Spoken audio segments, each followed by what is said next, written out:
Hey, what's good, everyone? Twisted here with Open Sorcery, and today I want to go ahead and talk about, or shall I say present, some film recommendations that I have.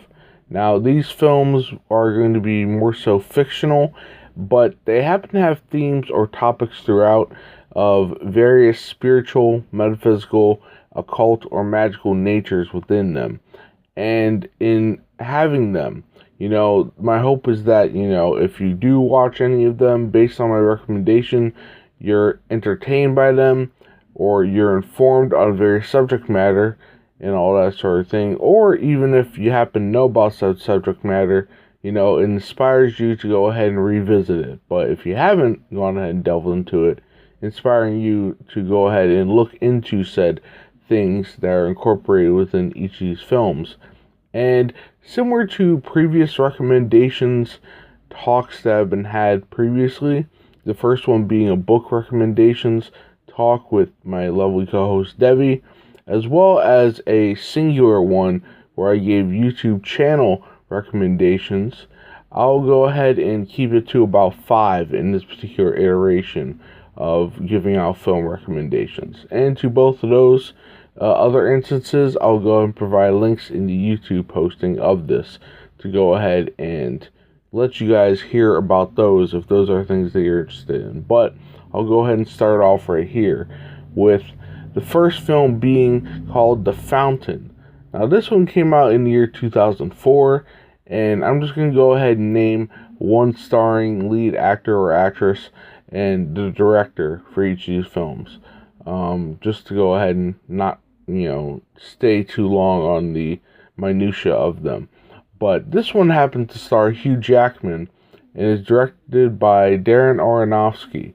Now, what this is all about in summary is a medical surgeon and researcher who happens to struggle with and navigates with his wife dying from an illness. I believe it may be cancer of some sort, but I do not necessarily remember completely.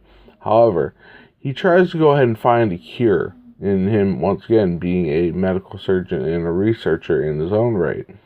And this is juxtaposed with a flashback-like sort of fictional and fantastical sequence of what may be a past life, or at least is presented as such, with Hugh Jackman playing that particular role of this character as well, alongside a spiritual or metaphysical experience that, I'm not going to get into details of or try to explain. Watch the film for itself and you'll see what I mean. But both of them are very heavily influenced by the story of the fountain of youth and Central American mythology, what have you. And I'll leave it simply at that. It's a very good film in my personal perspective, hence why I'm sharing this with you. And, I think it's worth a watch, and out of all the films within Hugh Jackman's filmography, this one definitely doesn't get as much attention amongst all the other more so blockbusters and, other critically acclaimed films that he's done. So yes, once again, The Fountain, and it came out in 2004. Now I'll go ahead on to the next one and mention it. This one having come out in the 90s, 1993 to be exact, and that is Little Buddha, which stars Keanu Reeves and is directed by Bernardo Bertolucci. Now, once again, this is another one of those films that, who is a massive actor in Keanu Reeves, is tucked away in their filmography and not necessarily talked about all too much, but I think it's a pretty good story in of itself. And for those who are not as familiar with Buddhism and concepts that happen to be within it, I think it's a very good way to get a educational summary about it, a starting point, a primer into it. And pretty much it's a story about different monks searching for reincarnation of a more so prominent monk figure, and there are several children who are potential candidates for being embodiments in the reincarnation of said prominent monk figure. And while they're going ahead through this candidacy process of determining who exactly it is, that is the reincarnation of this individual. They're educated about the story of the Buddha, the popular Buddha, the original Buddha, like the figure that the whole religion or philosophy, you can say, of Buddhism is centered upon. And alternatively speaking, this particular Buddha is known as Siddhartha Gautama or Shakyamuni. But yes, I think that, it's not only just as a education on Buddhism, but kind of delving into the nature of how reincarnation happens to play about, you can say. Not all too directly, but, it's incorporated within it. So I happen to like this film quite a bit, and I think that, if you happen to watch it, you may as well. So once again, that is Little Buddha from 1993. Now, moving on. The next film here is called Pi, and it's from the year 1998, which stars Sean Goulet and is directed once again by Darren Aronofsky. Now, very simply put, this is a psychological thriller that incorporates elements of mathematics and gematria within it, and it's pretty much this one guy who happens to be rather smart, a genius in his own right, and crunching numbers in various manners and for various purposes, and going ahead and kind of having mental issues and descending further into them, and gauging his mental state and the effects there within. And honestly, I think it's a pretty good film overall, but the reason why I'm putting it on the list in terms of the themes is, once again, mathematics and gematria play a heavy role within it in of itself and all that. So yes, once again, that is Pi from 1998, and that's definitely one of my more so favorite films overall. Now moving on.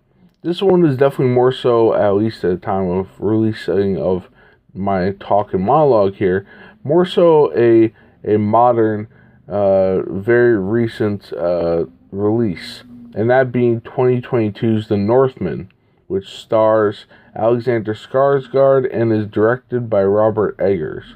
Now this right here, very simply put, is a Viking epic which draws heavily from Norse mythology in a very accurate and nuanced way throughout. And in having this particular film, just like you could say the Little Buddha, if you're not familiar with Buddhism, then The Northman, whether you are familiar with the Norse mythology or not, whether it be either of the Eddas, or you're not familiar with any of those tales, this right here is a very good film to go ahead and use as a primer to watch, and I think it's just pretty well done overall, honestly. Especially the elements of shamanic nature that go throughout. The different sorts of things that are incorporated as practices in order for the particular Viking characters to go ahead and get into the realm, get into the space of the more so metaphysical, or beyond the veil, beyond the physical sense of reality, and what have you. But yes, just very plainly put, The Northman from 2022, and not only I state that, it's done in a very accurate and nuanced manner, but recurring guest and friend of the Open Sorcery, Y King, we've discussed this previously amongst ourselves, and he happens to think that's quite a bit of a accurate tale. And for those who are unaware, he happens to be from Iceland itself. So having grown up there, having been immersed in that culture, and him giving a stamp of approval, I think, goes ahead and lends itself. Yeah, it's actually going ahead and hitting with him, and not just, an American like myself or American audiences. But I digress. The last one in this section, or this grouping of film recommendations, is Enter the Void from 2009. Now, this stars Nathaniel Brown and is directed by Gaspar Noé, or Noe. I do not know the proper pronunciation.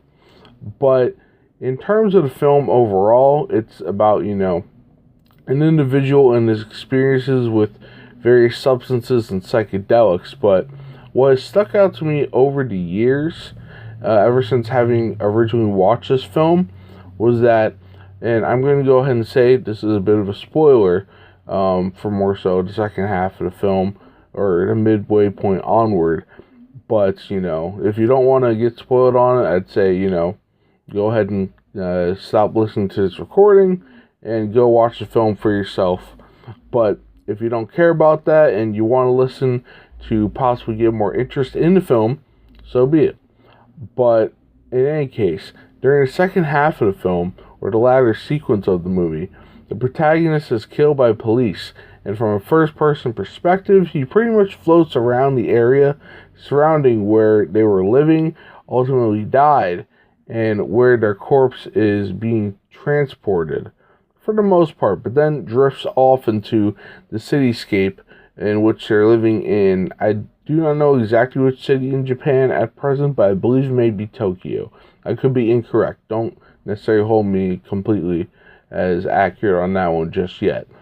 But eventually, the soul spirit of the protagonist, this individual that has been disembodied and is traveling, goes ahead and finds its way to a couple having sex, where the woman becomes pregnant, and now he has a vessel to reincarnate into, and then follows through him in a manner of perspective of consciousness and awareness, actually coming into the physical realm once again and being birthed.